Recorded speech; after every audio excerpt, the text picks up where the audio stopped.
Hello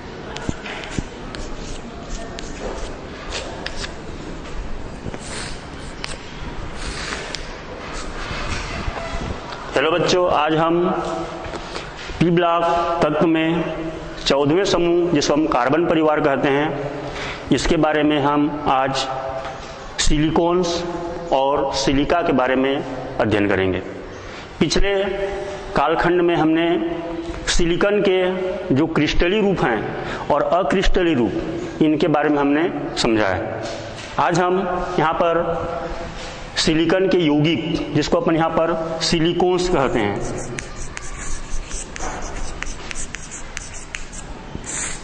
इसको इस प्रकार से अपन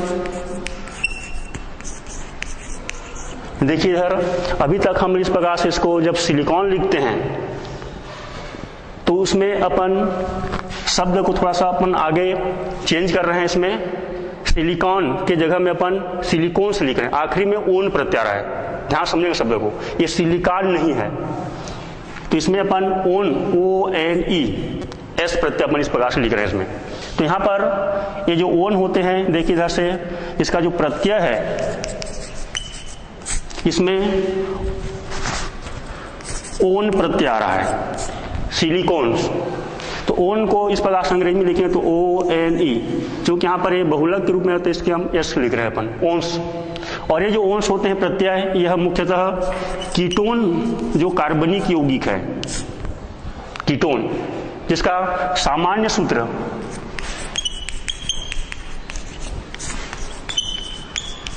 जिसको अपन जनरल फार्मूला कहते हैं, यह R2CO इस प्रकार से होते हैं। यानी यह केंद्रीय परमाणु कार्बन है, यह 2 R और 1 ऑक्सीजन से जुड़ा हुआ है। ठीक उसी प्रकार से यहाँ पर हम जो सिलिकॉन्स कह रहे हैं, इसमें यह सिलिकॉन्स भी ठीक इसी प्रकार से, इसका सामान्य सूत्र में यहाँ पर सिलिकॉन्स के बारे में बोल रहा हूँ, इसमें सिलिकॉन्स, इसका सामान्य सूत्र यह होता है, इसमें R2 कार्बन के स्थान पर यहाँ पर सिलिकॉन जो तत्व है और 1 ऑक्सीजन इसमें भी है। तो सामान्य सूत्र दोनों का एक समान है। इसमें कार्बन के स्थान पर केवल सिलिकॉन है। इसमें कार्बन रहता है, इसमें 2 R के साथ में 1 ऑक्सीजन, तो हम इसको कीटोन कहते हैं। इसमें सिलिकॉन है तो उसका नाम होता है सिलिकॉन्स। और यहाँ पर ये जो R है, इस R का आशय है कोई भी एल्किल समूह हम ले सकते हैं या एरिल समूह, जैसे यहाँ पर मेथिल, जिसको अपन CH3 लिखते हैं। इस R के स्थान पर हम लिख सकते हैं मेथिल या एथिल, जिसको अपन C2H5 कहते हैं। ये R के स्थान पर हम लिखा जा सकता है। उसी प्रकार से कोई भी एरिल समूह, जैसे यहाँ पर C6H5, जिसको अपन फेनिल समूह कहते हैं, इनके स्थान पर लिखा जा सकता है। तो इस प्रकार से कीटोन के सामान्य सूत्र के समानता दर्शाते हैं, इसीलिए इसके नाम के अंत में ओन्स आते हैं। ये सिलिकॉन नहीं है, ये क्या है, सिलिकॉन्स हैं। तो आइए अब इसके बनाने की जो विधियां हैं, मुख्य विधि, उस पर हम चर्चा करेंगे इसमें।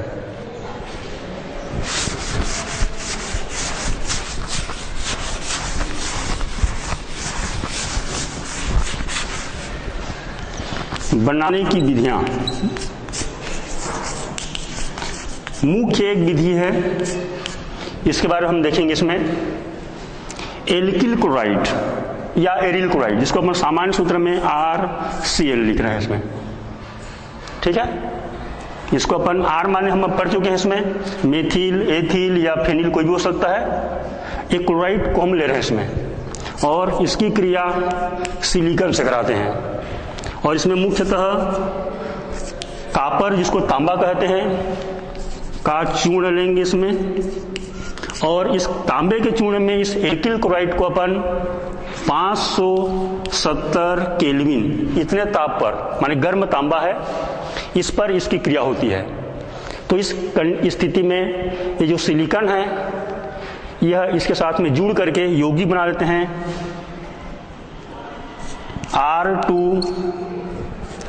पहले तो अपन देखें इसमें तत्व की दृष्टि से, यहाँ पर एक केंद्र में रहेगा इसमें सिलिकॉन, और अंत में यहाँ पर हम इसको देखेंगे इसमें क्लोरीन। पहले एक समझ लीजिए, पहले R को लिखना है, फिर केंद्र में क्या लिखना है अपन को, सिलिकॉन को लिखना है, उसके बाद फिर हम यहाँ पर लिखेंगे क्लोरीन को। अब सूत्र की दृष्टि देखेंगे, एक सिलिकॉन की संयोजकता 4 होती है, जिसमें यहाँ पर 2 क्लोरीन और 2 R समूह जुड़े होते हैं। समीकरण को जब संतुलित करेंगे तो इस प्रकार से यहाँ पर 2 R है, इसीलिए यहाँ पर ट्वाइस कर दिए, 2 से गुणा कर दिए, 2 क्लोरीन भी हो गया, इस प्रकार से यहाँ पर 2 क्लोरीन भी हो गया। क्योंकि कार्बन मेथेन के समान जैसे CH4 लिखते हैं, कार्बन के समान इसकी संयोजकता 4 होती है।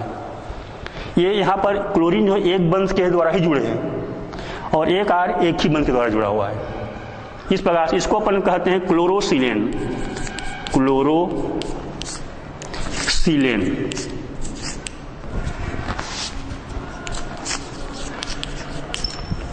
ऐसा यौगिक बनाते हैं। अब इस यौगिक को हम आगे R2SiCl2 इस यौगिक का कराते हैं जल अपघटन। जल अपघटन, जल का सूत्र होता है H2O। अपघटन का मतलब होता है तोड़ना, सामान्य शब्द में क्या बोलते हैं उसको, तोड़ना कहते हैं। तो जल की उपस्थिति में इनके जो बंध होते हैं उसको तोड़ा जाता है। तो इसमें मुख्यतः देखिए यहाँ पर जल को जब आयनित करेंगे इसमें, तो ये जो है मैं इसको स्वरूप में लिख रहा हूँ, H+ में टूटेगा और OH- में टूटेगा, पर समझ लीजिए। तो ये जब आयनित होंगे तो इसको भी आयनित करेगा, ठीक है। तो इस प्रकार से जब इसको अपन बनाएंगे इसमें, तो इसको मैं दूसरे शब्दों में लिखता हूँ इसमें, इसको कैसे लिख सकते हैं। ये सिलिकॉन है इस प्रकार से, और एक क्लोरीन और एक क्लोरीन, दोनों साइड में के क्लोरीन है, और 2 R इस प्रकार से जुड़े हुए हैं। ये R है, इसका मतलब है एक ही है। मैं इसको अभी R2SiCl2 लिखा हूं, इसको सूत्र में यदि संरचना की दृष्टि से बनाऊंगा, केंद्र में सिलिकॉन है, 2 क्लोरीन से भी जुड़ा हुआ है और 2 R से भी जुड़ा हुआ है इसमें। अब इसका हो रहा है जल अपघटन। तो जल अपघटन का मतलब है बंध का टूटना, जल की उपस्थिति में बंध का टूटना। अपघटन माने टूटना सामान्य शब्द में। तो कैसे टूटेगा देखिए, इधर से यहाँ पर जो क्लोरीन है अधिक इलेक्ट्रोनेगेटिव है, इसलिए यह टूटेगा तब इस प्रकार से माइनस चार्ज के रूप में आ जाएगा, और यह भी जो क्लोराइड है यह भी माइनस चार्ज। और यहाँ पर जल जो है इस प्रकार से H+ के रूप में और OH-। तो यहाँ पर एक ऋण आवेश को हम एक ऋण आवेश के स्थान पर रखेंगे इसमें, ठीक है, प्रतिस्थापन हो रहा है इसमें। तो यहाँ पर OH को लिखें Cl के जगह में, और एक और H लेंगे इस Cl के जगह में। तो 2 जल के अणु की आवश्यकता पड़ेगी एक सूत्र की दृष्टि से, इसीलिए यहाँ पर मैं इसको लिख रहा हूँ इस प्रकार से, ट्वाइस कर दे रहा हूँ। तो 2 H हो जाएगा यहाँ पर, और 2 H भी जाएंगे। तो बनाइए यहाँ पर सिलिकॉन है, यहाँ पर Cl के स्थान पर हमको लिखना है OH, इस प्रकार से OH। और पहले से यहाँ पर जुड़ा हुआ है 2 R समूह, जिसके बारे में हम अभी पढ़ चुके हैं, एल्किल या एरिल समूह, जिसमें मेथिल, एथिल या कोई फेनिल समूह भी हो सकते हैं। तो इस प्रकार से यहाँ पर हाइड्रोक्सी समूह, इस OH को हम कहते हैं हाइड्रोक्सी समूह। तो हाइड्रोक्सी समूह के द्वारा इस क्लोरीन का प्रतिस्थापन हो रहा है इसमें। इस प्रकार से एक यौगिक बनते हैं। अब ये जो यौगिक है इसको आगे अपन यहाँ पर संघनन कराते हैं। कौन सा प्रक्रिया अपनाया जाता है, संघनन। तो इसको मैं आगे स्टेप को लिख रहा हूं, इसको मिटा रहा हूं मैं।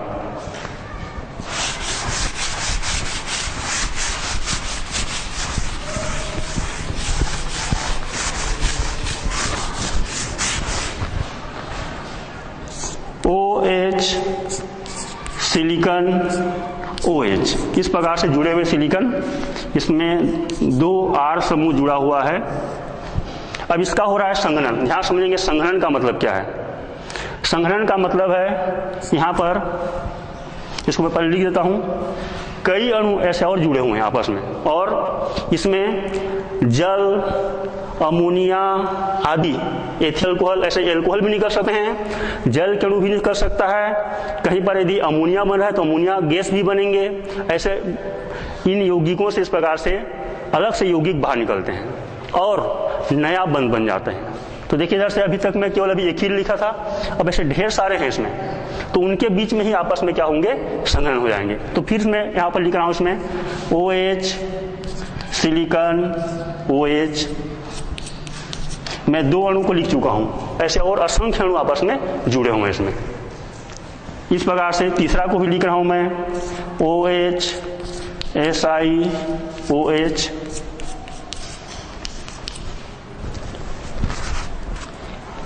ये R हो गया यहाँ पर। अब जब इसको अपन लिखेंगे इसमें तो देखिए इधर से ऐसे असंख्य हैं। अभी हम केवल समझने के लिए कितने को लिख रहे हैं, केवल 3 को ही लिख रहे हैं। देखिए इधर एक का H और सामने वाले का OH, या इसका OH हो सकता है, इसका H हो सकता है, दोनों प्रकार से बना सकते हैं। तो क्या निकल रहा है यहाँ पर, जल निकलेगा। क्योंकि OH समूह है तो अमोनिया नहीं बनेगा, न एल्कोहल नहीं बनेगा, केवल क्या बन रहे हैं, क्योंकि आमने सामने केवल OH है, एक में भी OH है, तो जल ही निकल सकता है इसमें। इधर भी देखिए इसका H और सामने वाले का OH, ये भी निकलेंगे।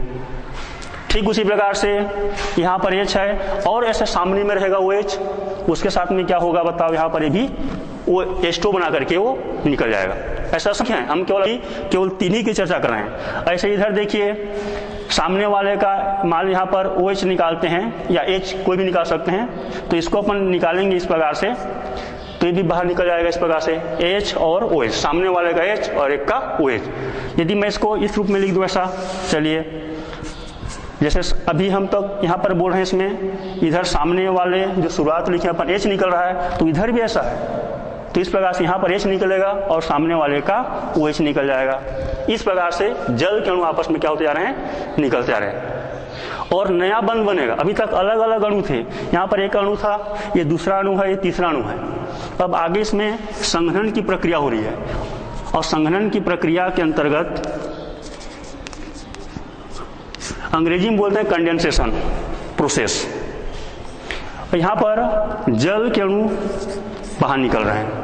कितने अणु निकल रहे हैं, देखो यहाँ पर N अणु, कितने अणु निकल रहे हैं, N, कोई संख्या निश्चित नहीं है। यदि 1 लाख होंगे तो 1 लाख अणु निकलेगा इसमें, 10 अणु है तो 10 अणु निकलेगा, 20 है तो 20, कोई निश्चित संख्या नहीं है इसमें। तो इसको अपन यहाँ से माइनस कर रहे हैं, माइनस का मतलब निकल रहा है, ठीक है। N अणु जल वहां से क्या हो रहे हैं, मुक्त हो जा रहे हैं इसमें। अब क्या बचेगा, थोड़ा लिखें अपन इसको, क्या बचेगा, यदि ऐसा लिखूंगा तो यहाँ पर सिलिकॉन हो गया, ये R है, ये भी यहाँ पर नीचे में R है। इसी को देख देख के लिख रहा हूं मैं, केवल क्या बचा उसको, यहाँ पर क्या बचा, केवल ऑक्सीजन। फिर अगर देखिए आगे किससे जुड़ रहा है बताओ, सिलिकॉन से, सिलिकॉन, इस सिलिकॉन से पहले से 2 R जुड़े हुए हैं। फिर आगे देखिए यहाँ से जुड़ा हुआ है ऑक्सीजन, इस ऑक्सीजन से फिर आगे क्या जुड़ रहा है बताओ, सिलिकॉन। ऐसे क्रम से यहाँ पर चलते जा रहे हैं। ये सिलिकॉन है और इस सिलिकॉन से पहले से 2 R जुड़ा हुआ है। फिर आगे इसको लिख रहे हैं अपन, आगे में यहाँ पर फिर से ऑक्सीजन है। ऐसे इधर और जुड़े हैं, इधर भी और जुड़े हैं, तो यहाँ पर क्या होगा, सामने वाला का ऑक्सीजन होगा। इसी इसको मैं इस प्रकार से लिख रहा हूँ, जो पीछे हम अभी नहीं लिखे हैं, ऐसे असंख्य है इसमें। तो इस प्रकार से इधर भी कई जुड़े हैं और इधर भी ऐसा कई जुड़े हैं। तो कितने जुड़े हैं कुल मिलाकर के, यहाँ पर N अणु जुड़े हैं। कितने अणु जुड़े हैं, N, कोई निश्चित संख्या नहीं है इसमें। तो ये जो अभी संरचना बनाए हैं अपन, इसको एक साथ क्या कहते हैं बताओ, सिलिकॉन्स कहते हैं। ये नाम होगा इसका सिलिकॉन। तो इस प्रकार से हम सिलिकॉन्स को बना सकते हैं एल्किल या एरिल क्लोराइड यौगिक से। और इसका जो मुख्य उपयोग है, उपयोग की बात कर रहा हूं उसमें, इसको मिटा रहा हूं। अब ये सिलिकॉन्स हैं, क्योंकि बहुवचन में है। बहुवचन का मतलब असंख्य है, इसमें कोई 2 ही नहीं है या केवल 3 अणु ही नहीं है, 2 से अधिक ही है इसमें। इसीलिए इसमें आखिरी में प्रत्येक में S भी लिखे अपन। S का मतलब यहाँ पर S या ES जब जुड़ते हैं, सब जानते हैं अंग्रेजी में, वो बहुवचन के लिए मुख्यतः प्रयोग करते हैं इसमें।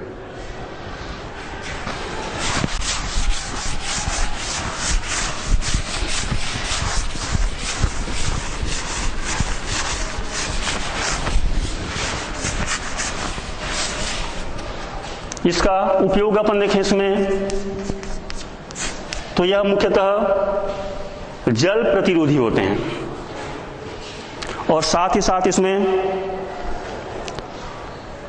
पहला उपयोग है जल प्रतिरोधी के रूप में इसका उपयोग किया जाता है इसमें। दूसरा, यह मुख्यतः स्नेहक के रूप में भी प्रयोग किए जाते हैं, जिसको अपन अंग्रेजी में बोलते हैं लुब्रिकेंट, जिसको हम लोग ग्रेफाइट में पढ़ चुके हैं। यह आसानी से फिसल सकता है, तो इस प्रकार से स्नेहक के रूप में भी इसका उपयोग किया जाता है। उसी प्रकार से यह विद्युत का कुचालक होता है, इसीलिए हम इसको विद्युत के कुचालक के रूप में भी इसका उपयोग करते हैं। विद्युत के कुचालक के रूप में, चूंकि इसके अभी हम सिलिकॉन देख रहे थे, उसके बाहरी कोश में अब कोई मुक्त इलेक्ट्रॉन नहीं है, पूरे 4 इलेक्ट्रॉन थे सभी ने बंद बना चुके हैं, इसलिए मुक्त इलेक्ट्रॉन नहीं है, इसलिए विद्युत का कुचालक। जैसे हम हीरा पढ़े थे, हीरा में एक कार्बन 4 अन्य कार्बन जुड़े होते हैं, उसमें कोई मुक्त इलेक्ट्रॉन नहीं होता, यह विद्युत का कुचालक होता है। ठीक उसी प्रकार से इसमें भी कोई मुक्त इलेक्ट्रॉन नहीं होता, इसलिए विद्युत का कुचालक होता है। तो विद्युत के कुचालक, जिसको हम अंग्रेजी में इंसुलेटर भी कहते हैं अपन, इसके रूप में इसका प्रयोग किया जाता है। और साथ ही साथ इसको अपन पेंट या वार्निश बनाने में भी इसका उपयोग किया जाता है। इसमें पेंट या वार्निश बनाने में ये मुख्यतः इनके सिलिकॉन्स के उपयोग हैं। आगे चलें अपन, हमारा दूसरा टॉपिक है इसमें सिलिका। ये सिलिकॉन्स के सामान्यतः उपयोग हो गए इसमें।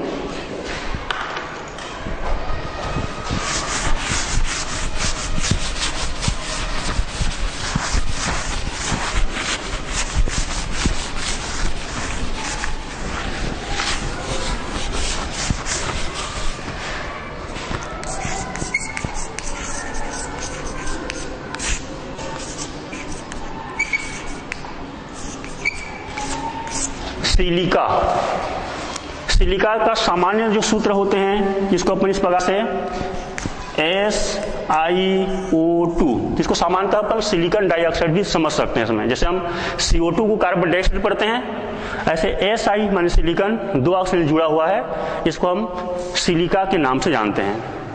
हम सब जानते हैं भूपर्पटी में, धरती पर, पृथ्वी पर हम ऊपरी सतह में जहां पर चलते हैं, अधिकांश स्थानों में रेत होते हैं, है ना, रेत बालू।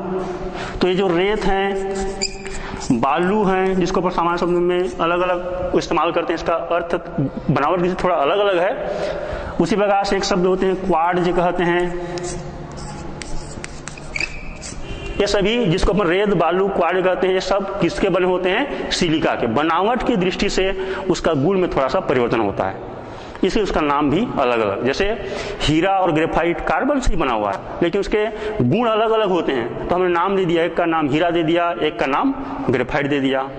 ठीक उसी प्रकार से इनका सूत्र सबका एक ही है, SiO2। जैसे पानी का सूत्र क्या होता है? जल, जल बोलते हैं अपन H2O।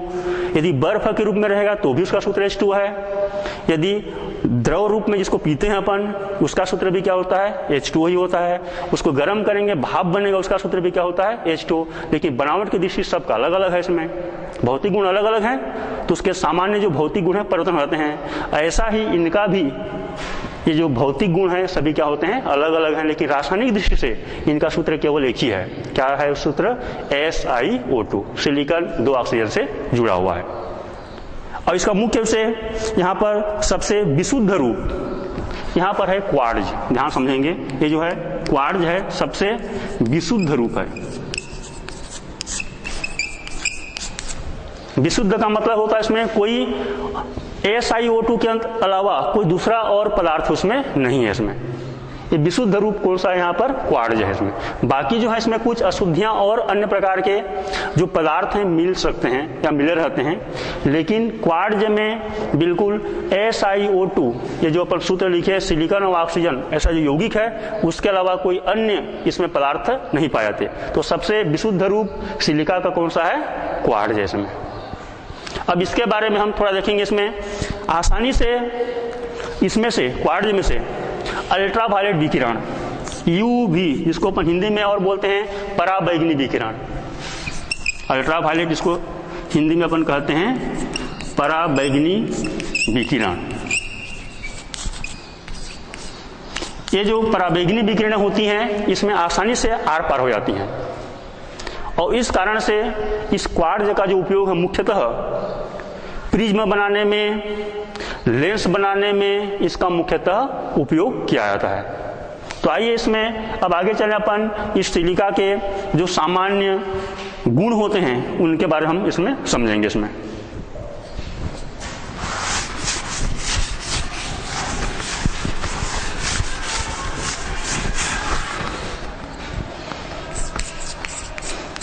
कुछ हम रासायनिक गुण की बात करेंगे। इसमें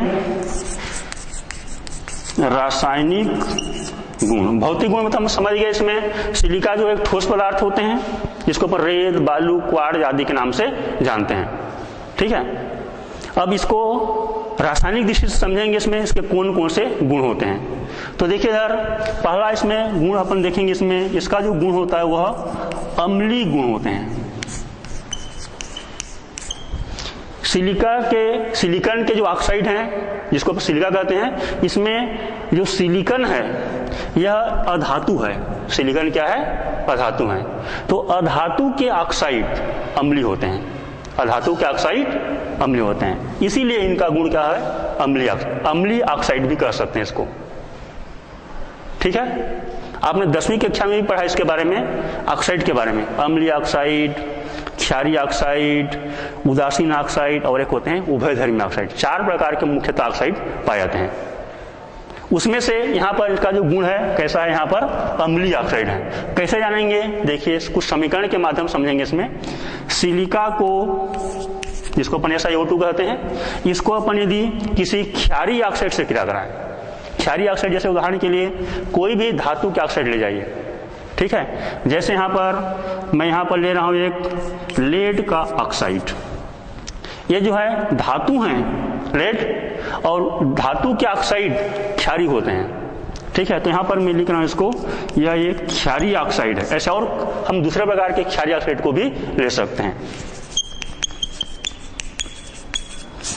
अब देखिए, इस क्षारीय ऑक्साइड से इस सिलिका की क्रिया हो रही है, तो क्या बनेगा? देखिए, लेड का सिलिकेट बनते हैं, या मैं ऐसा कहूं इसको, सिलिका प्लस ऑक्साइड, किसी भी धातु के ऑक्साइड अब ले जाएं तो उससे मुख्यतः क्या बनेंगे? वो सिलिकेट बनते हैं। सिलिकेट यानी होता है आखिरी में इस प्रकार से SiO3 लिखते हैं। अब यहाँ पर इसको लिखेंगे भी तो यहाँ पर प्रबल धन विद्युतीय धातु है, इसको इसीलिए हम शुरू में लिखते हैं Pb। बचा यहाँ पर सिलिकॉन, और जो अधिक इलेक्ट्रोनेगेटिव एटम है उसको लास्ट में लिखा जाता है। इस प्रकार ऑक्सीजन इन तीनों में सबसे ज्यादा इलेक्ट्रोनेगेटिव एटम है, इसको बाद में संख्या गिनेंगे तो 2 ऑक्सीजन सिलिका में है, 1 ऑक्सीजन लेड के ऑक्साइड में है। तो इस प्रकार से ऑक्सीजन की संख्या कितना हो गया? 3। और जहां पर SiO3 होते हैं उसको हम कहते हैं सिलिकेट। तो यहाँ पर ये लेड सिलिकेट बनते हैं, और यह मुख्यतः यहाँ पर लवण के रूप में पाए जाते हैं। देखिए, यहाँ पर एक क्षारीय ऑक्साइड है, अब इस ऑक्साइड से क्रिया किया और ये जो यौगिक है यह लवण। लवण का मतलब है इसमें जो कि आयनित हो सकते हैं, ठीक है, आयनित हो सकते हैं। जैसे नमक होता है Na+ और Cl-, Na+ Cl में माइनस, इसको हम क्या कहते हैं? सामान्यतः लवण कहते हैं। तो ये क्षारीय ऑक्साइड और लवण दोनों का संबंध है, तो स्वाभाविक बात है यह कौन सा पदार्थ होगा? ये क्या होगा? ये अम्ल होगा। जब अम्लीय होगा तभी क्षारीय ऑक्साइड से क्रिया करके वो क्या बनाएगा? लवण बनाएगा। यदि यह भी क्षारीय होता तो क्षारीय ऑक्साइड और क्षारीय ऑक्साइड मिलकर लवण नहीं बनाते, ठीक है ना। ये अम्लीय है और एक क्षारीय, तभी क्या बना है? लवण बने इसमें। अर्थात इसका मतलब हो गया ये जो सिलिकॉन है इसके गुण कौन से गुण होते हैं? अम्लीय गुण होते हैं। इससे सिद्ध होता है इसमें। इस प्रकार से हम दूसरे प्रकार के भी पदार्थों को ले सकते हैं। जैसे यहाँ पर सिलिका की क्रियापन सोडियम ऑक्साइड, ग्रुप नंबर 1 का ये भी है, इसका भी गुण कैसा होते हैं? यहाँ पर क्षारीय होते हैं। ये क्षारीय ऑक्साइड हैं। क्यों क्षारीय ऑक्साइड हैं? क्योंकि यह सामान्यतः धातु के ऑक्साइड हैं, और धातु के ऑक्साइड होने के कारण से यह क्षारीय होता है। तो यहाँ पर भी सेम इसी प्रकार से जैसे लेड बने थे उसी प्रकार से लेड के स्थान पर यहाँ पर है सोडियम, Na2 SiO3, इसको कहते हैं सोडियम का सिलिकेट। जैसे लेड सिलिकेट हो गया, ऐसा ही सोडियम सिलिकेट। यदि कैल्शियम को लेंगे, कैल्शियम का ऑक्साइड, तो क्या बनेगा? कैल्शियम का सिलिकेट बनेगा। तो इससे सिद्ध होता है ये ऑक्साइड कैसे ऑक्साइड है, ये सिलिका के ऑक्साइड या सिलिकॉन के ऑक्साइड अम्लीय ऑक्साइड होते हैं।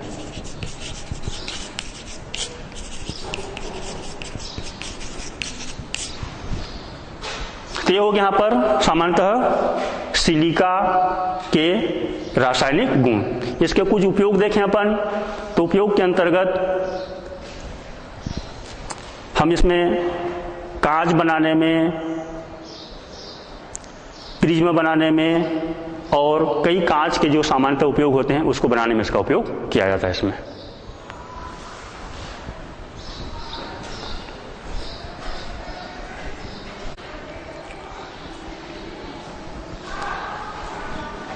तो आइए हम इसमें अभी जो सिलिका के यौगिक के रूप में हम देखें आखिरी में इसमें सिलिकेट, इसके बारे में हम समझने का प्रयास करेंगे।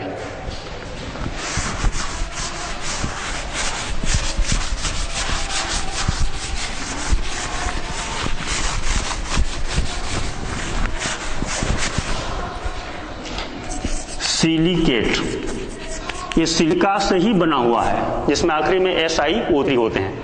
अब सिलिकेट देखिए यहाँ पर मुख्यतः अपन इसको देखेंगे तो यहाँ पर Si सिलिकॉन, इसकी संरचना की दृष्टि में देखते हैं इस प्रकार से।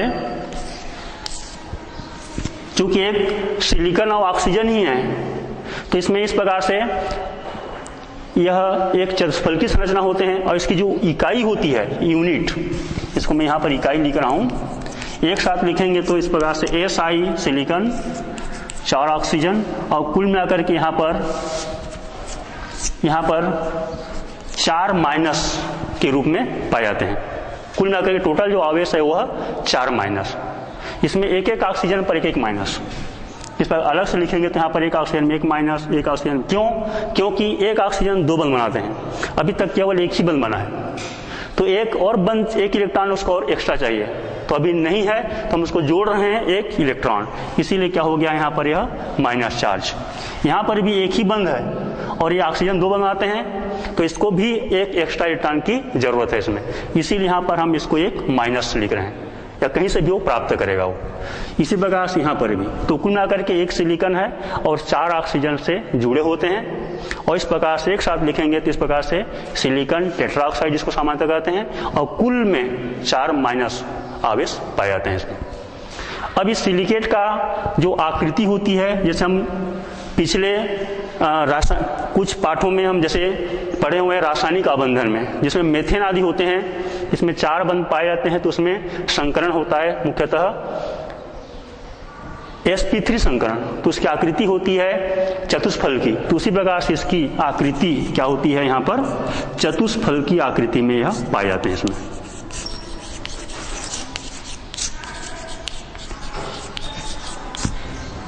चार फलक हैं, 1 फलक, 2 फलक, 3 फलक और 4 फलक। अब इसके जो सिलिकेट होते हैं अपन देखेंगे, इसका मुख्य जो उपयोग होता है सिलिकेट का, वह कांच बनाने में मुख्यतः उपयोग किए जाते हैं। 10वीं कक्षा में भी आप लोग अच्छी तरह से पढ़ें कांच के बारे में, तो इसी से ही सिलिकेट से ही बनते हैं। तो आइए हम कांच के बारे में इसको समझेंगे। इसमें सिलिकेट का ही है।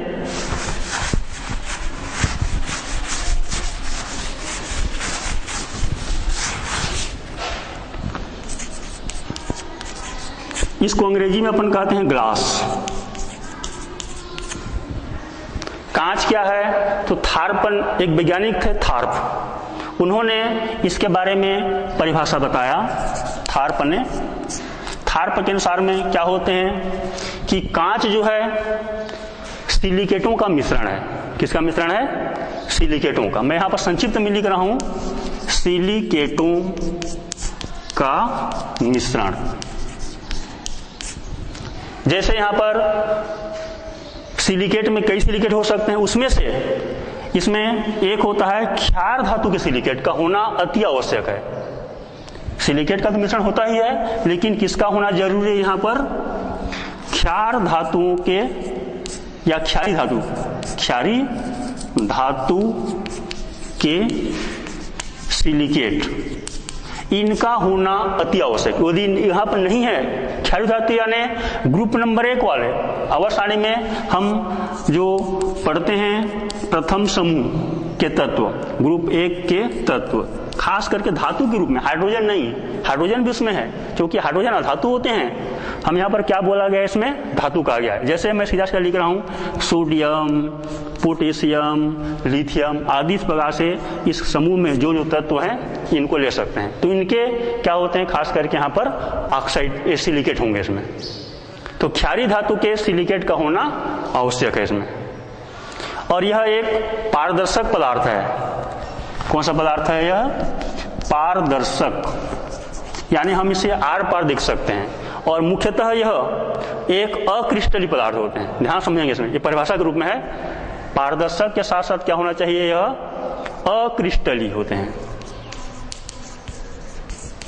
अक्रिस्टलीय का आशय होता है इसकी कोई निश्चित आकृति नहीं होती, कि ऐसा ही जैसे हम लोग हीरा पढ़े एक निश्चित आकृति था, इसकी कोई निश्चित आकृति नहीं होती है। ठीक है, तो परिभाषा हो गया। कांच जो है धातुओं के सिलिकेट का मिश्रण होता है, जिसमें क्षारीय धातु के सिलिकेट का होना आवश्यक है। और यह पारदर्शक होता है और साथ साथ इसका गुण जो होता है वह कैसा होते हैं, अक्रिस्टलीय होते हैं। ये सामान्यतः कांच की परिभाषा होती है।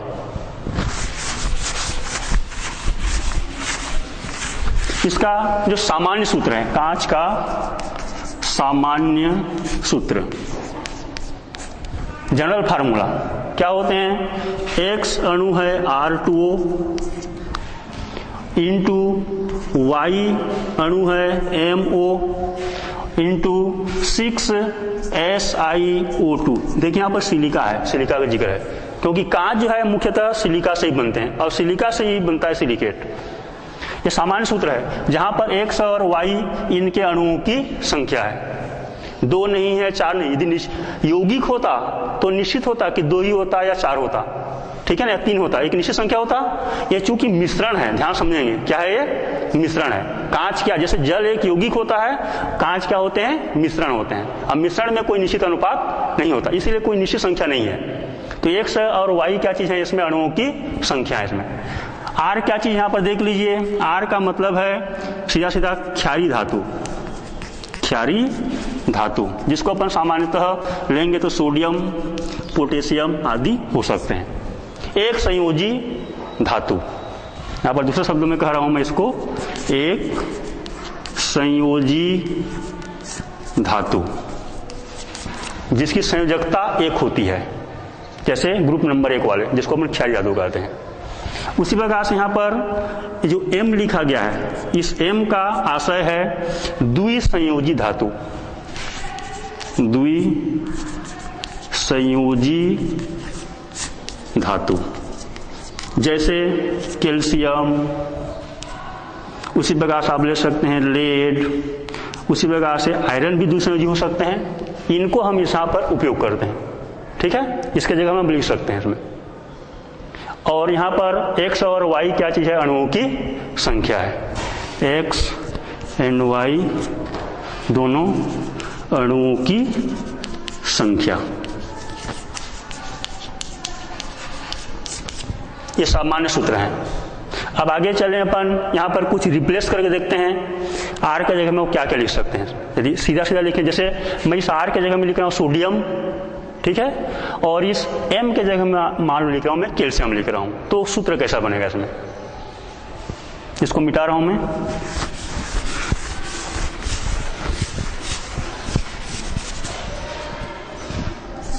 देखिए इसी सूत्र के अनुरूप यहां पर एक अणु है, R के जगह में लिख रहा हूं मान लो यहां पर सोडियम, तो सूत्र क्या हो गया, एक ऑक्सीजन से 2 R जुड़े हुए हैं, क्योंकि यह एक संयोजी है।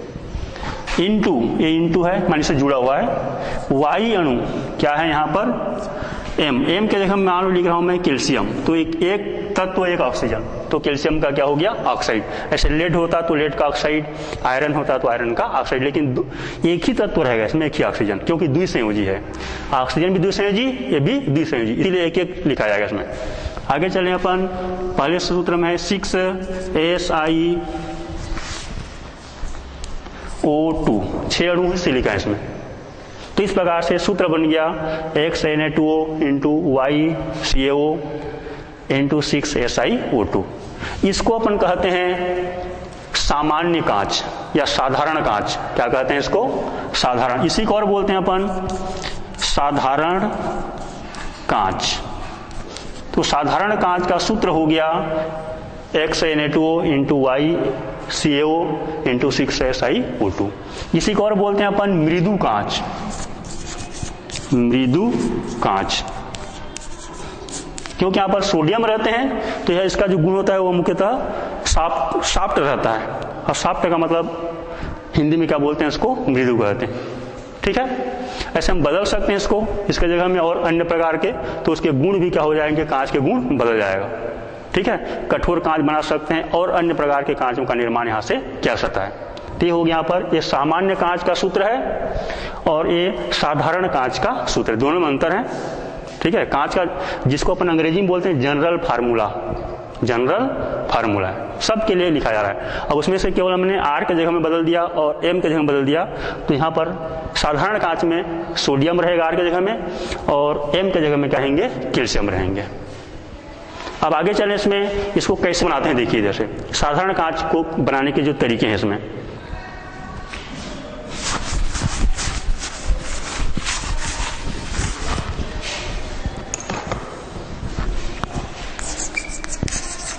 साधारण कांच बनाने की विधि, इसको अपन केवल सूत्र के माध्यम समझेंगे। इसमें हमको अभी चाहिए सोडियम चाहिए और सोडियम के ऑक्साइड भी चाहिए और कैल्शियम के भी ऑक्साइड चाहिए। तो कैसे करेंगे देखिए, जैसे हम सोडियम के यौगिक ले रहे हैं, जैसे Na2CO3, जिसको बोलते हैं सोडियम कार्बोनेट, इसी को बोलते हैं धोने का सोडा, धोने का सोडा। तो धोने का सोडा का एक मुख्य उपयोग है कि इसको हम कांच बनाने में इसका उपयोग करते हैं। अब इसको अपन जब गर्म करेंगे तो क्या होगा देखिए, जैसे जब गर्म करेंगे तो इस प्रकार से गर्म कर रहे हैं इसको अपन करीबन तापमान, और इस दूसरा पदार्थ यहाँ पर है कैल्शियम, में दोनों को साथ साथ ले रहा हूं, कैल्शियम कार्बोनेट। ठीक है ना, इसको अपन चूने का पत्थर कहते हैं, चूने का पत्थर। इसको लेते हैं अपन, गर्म करें, करीबन तापमान है इसमें 1400 अंश सेंटीग्रेड से 1500 अंश सेंटीग्रेड ताप, 1400 से 1500 अंश सेंटीग्रेड ताप, दोनों को हम उसी कंडीशन में गर्म कर रहे हैं। दोनों को एक साथ मिला दिया गया है, धोने का सोडा भी और चूने का पत्थर भी। तो कैसे गर्म होगा? जब गर्म होगा तो रासायनिक अभिक्रिया हो रहा है तो अपघटित होंगे, तो इसके जब अपघटन होगा तो यहाँ से कार्बोनेट को जब अपन अपघटित करेंगे तो कौन सी गैस निकलती है? कार्बन डाइऑक्साइड गैस, और यहाँ पर बचेगा ऑक्साइड, ऑक्सीजन बचेगा। तो इस प्रकार से सोडियम के बनेंगे ऑक्साइड और कार्बन डाइऑक्साइड गैस मुक्त होगा। ठीक उसी प्रकार से कैल्शियम कार्बोनेट को भी गर्म करेंगे तो कैल्शियम के भी ऑक्साइड बनेगा और यहां से कार्बोनेट है, इसलिए कौन सी गैस निकलेगा? कार्बन डाइऑक्साइड, जिसको हम इसके बारे में समझ चुके हैं। जब अपन कार्बन डाइऑक्साइड के बारे में पढ़े थे तो इसमें इसका जिक्र किया गया था। अब देखिए, यहां से सोडियम के भी ऑक्साइड प्राप्त हो गए और कैल्शियम के भी ऑक्साइड प्राप्त हो गए। अब दोनों को क्या करेंगे? एक साथ अपन मिला दें, माने उसी में एक ही पात्र में है, भट्टी है, उस भट्टी में से क्रिया हो रहे हैं। तो ये जो ऑक्साइड बदल गया, ये भी ऑक्साइड, दोनों सोडियम के भी ऑक्साइड हैं और कैल्शियम के ऑक्साइड। देखिए इधर से आगे, सोडियम के भी ऑक्साइड हैं और कैल्शियम के भी ऑक्साइड हैं, और उसी में ही मिला दिया गया एक साथ रेत को, जिसका सूत्र क्या होता है बताओ? SiO2, सिलिका जिसको बोलते हैं अपन। तो सिलिका को मिलाना है इसमें, खास करके सोडियम कार्बोनेट को मिला दिए और कैल्शियम कार्बोनेट, और सबको वैसे पिघला रहे हैं, गर्म कर रहे हैं। ठीक है, जैसे हम चाय बनाते हैं, एक साथ उसी में चाय पत्ती डाल देते हैं, शक्कर डाल देते हैं, पानी के साथ में उसको गर्म करते हैं, उबालते हैं। ठीक उसी प्रकार सबको भट्टी में, यहाँ पर सोडियम कार्बोनेट, कैल्शियम कार्बोनेट और सिलिका, एक खास 3 चीज, इन तीनों को एक साथ मिला करके क्या किया जा रहा है? गर्म किया जा रहा है। और करीबन तापमान कितना है? 1400 से लेकर के 1500। तो ये तो पहले अपघटित हो गए, सोडियम कार्बोनेट बना लिया सोडियम का ऑक्साइड, और कैल्शियम कार्बोनेट बना लिए कैल्शियम का ऑक्साइड। उसी में ही क्या है यहाँ पर सिलिका है, जिसको हम सामान्यतः रेत के रूप में जानते हैं। तो यहाँ पर क्या बनेगा, अभी हम लोग पढ़ चुके हैं कि ये धातु हैं, ध्यान समझेंगे इधर से।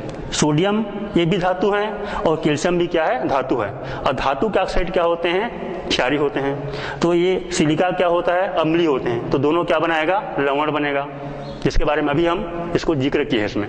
तो दोनों का मिश्रित सिलिकेट बनेगा, सोडियम का भी सिलिकेट बनेगा और कैल्शियम का भी सिलिकेट। तो एक साथ अब इस प्रकार से लिखेंगे इसको। तो इस प्रकार से यहाँ पर XNA2O into YCO into 6SiO2। यहाँ पर इस संरचना में दिखाया गया है, इसमें 6 अणु सिलिका होते हैं। एक प्रकार की इसमें जितना संख्या होते हैं इसमें 6, इसीलिए हम सामान्य सूत्र के माध्यम से इसको बनाए इसमें। यदि एक साथ और लिखेंगे इसको तो ये सोडियम का भी सिलिकेट है और कैल्शियम का भी सिलिकेट है, दोनों एक साथ है। लेकिन हम इसको अलग अलग में तोड़ दे रहे हैं इसमें। तो यह क्या है बताओ, मुख्यतः सिलिकेटों का मिश्रण है, कांच। एक शब्द में कहेंगे तो सिलिकेटों का मिश्रण। अब इसी को थोड़ा देखें अपन, ये हो गया साधारण कांच बनाने की विधियां।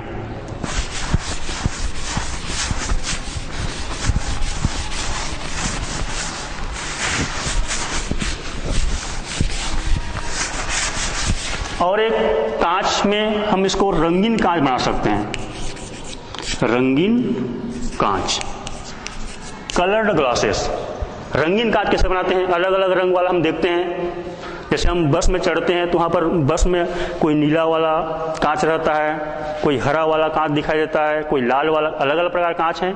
तो चश्मा भी पहनते हैं अपन तो उसमें अलग अलग प्रकार के क्या होते हैं, कांच होते हैं। तो रंगीन कांच कैसे बनाते हैं, देखिए उसी कांच में सामान्य जो कांच होते हैं उस कांच में अभी तक ये रंगहीन था। कैसा था ये, रंगहीन, इसमें कोई रंग नहीं था अभी तक। अब हमने क्या किया, इसमें कोई धातु के लवण, किसको मिलाते हैं, खास करके धातु के ऑक्साइड। यहाँ पर लवण के रूप में बोल रहा हूं मैं, लेकिन यहाँ पर मैं सीधा सीधा एक बोलता हूं, उसमें धातु के ऑक्साइड।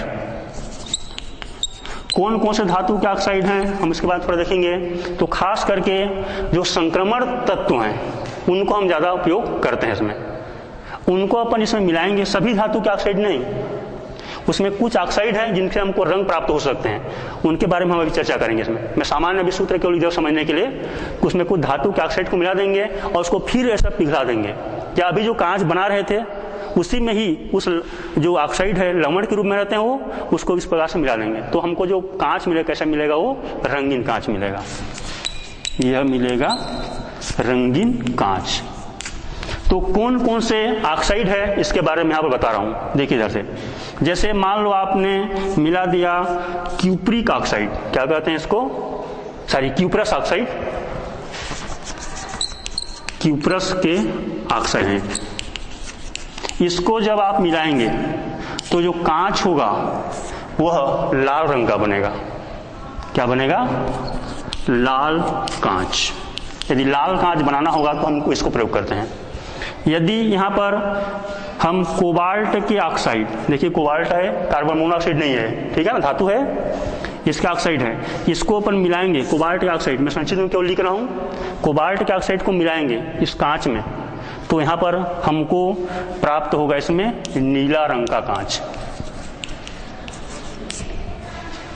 उसी प्रकार से यहाँ पर यदि यह है, ध्यान समझेंगे, इसको बोलते हैं क्यूप्रिक ऑक्साइड।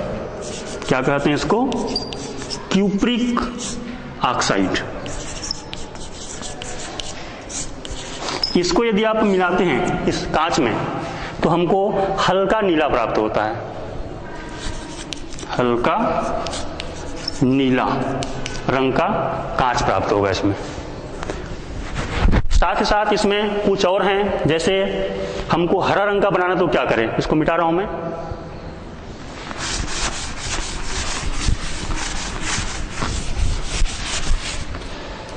जैसे क्रोमियम के ऑक्साइड, जिसका सूत्र होता है Cr2O3, क्रोमियम धातु है, इसका ऑक्साइड को मिलाएंगे, इसकी जगह में केवल लिख रहा हूं मैं, तो हमको जो कांच मिलेगा वह हरा कांच मिलेगा। यदि हरा कांच प्राप्त करना होगा तो उसमें हम क्या मिलाते हैं, क्रोमियम के ऑक्साइड मिलाते हैं, ठीक है। उसी प्रकार से यदि आप इसमें कुछ और लवण, जैसे हमको कैडमियम का ऑक्साइड मिला दें अपन, तो उस स्थिति पर, या कैडमियम के सल्फाइड, लवण भी हो सकते हैं, सल्फाइड भी हो सकते हैं, ऑक्साइड। इसमें खास करके यहाँ पर एक ले रहे हैं इसमें कैडमियम के सल्फाइड, इसको CD माने कैडमियम, S माने सल्फाइड। जैसे ऑक्सीजन होता है तो ऑक्साइड कहते हैं, और सल्फर होगा तो सल्फाइड हो गए। तो इसको यदि मिलाएंगे तो हमको जो कांच प्राप्त होते हैं मुख्यतः पीला रंग के प्राप्त होते हैं, पीला कांच। साथ ही साथ यदि कुछ ऑक्साइड के रूप में हम देखेंगे इसमें, तो फेरिक ऑक्साइड, दोनों है, ध्यान से आबलिक है इसमें, फेरिक ऑक्साइड Fe2O3, इसको आप मिलाओगे, फेरिक ऑक्साइड को, फेरिक ऑक्साइड, इसको भी मिलाएंगे तो भी वही पीला रंग ही हमको प्राप्त होता है इसमें। इस प्रकार से हम रंगीन कांच बना सकते हैं, और इस कांच का बहुत ज्यादा महत्वपूर्ण उपयोग होते हैं कई प्रकार के प्रिज्म बनाने में, परख नली बनाने में, शीशा बनाने, शीशा माने जिसको अपन घरों में या बसों में प्रयोग करते हैं इसमें, उसको बनाने में, साथ साथ कई लेंस हैं, इस प्रकार के और कई उपकरण हैं प्रयोगशाला में, इनको बनाने के लिए हम मुख्यतः कांच का उपयोग करते हैं इसमें।